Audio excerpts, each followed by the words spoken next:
Hey everyone and welcome back to the channel. When you think of ancient Egypt, who comes to mind? Pyramids, mummies, and of course, the legendary Queen Cleopatra, right? She's the face of Egypt's final golden age, the last pharaoh. A figure so iconic she's practically synonymous with the Nile itself. But what if I told you that one of history's most famous Egyptians wasn't Egyptian at all?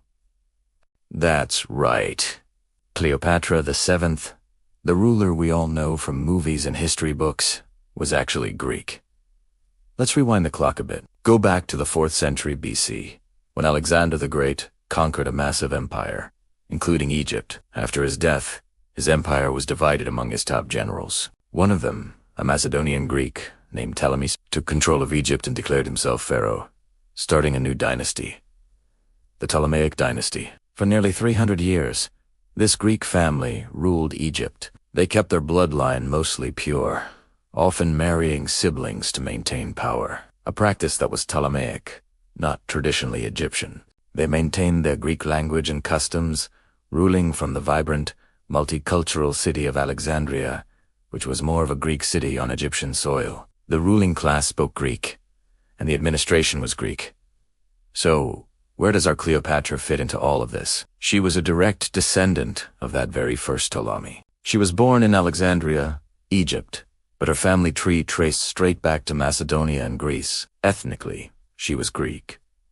Her native language was Koine Greek, the common language of the Hellenistic world. But here's what makes Cleopatra truly remarkable and why she stands out from her ancestors. While the Ptolemies before her often kept a distance from their Egyptian subjects, Cleopatra embraced the culture. She was a brilliant linguist, said to speak up to 9 languages, and most importantly, she was the very first Ptolemaic ruler to learn and speak the Egyptian language.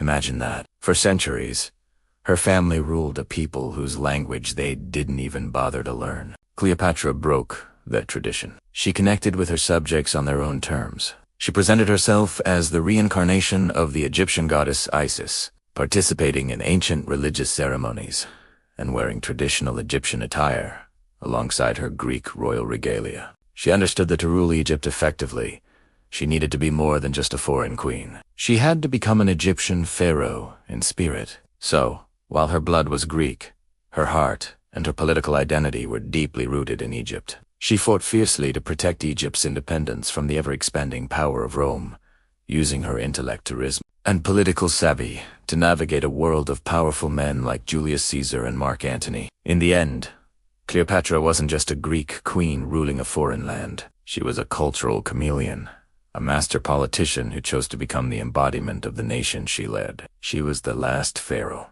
not by blood, but by a conscious, powerful choice to be Egyptian. It's a story that's so much more complex and fascinating than just a simple label. What do you think about this historical twist? Let me know in the comments below. And if you enjoyed this journey back in time, don't forget to like, subscribe, and hit that notification bell for more deep dives into history. Thanks for watching.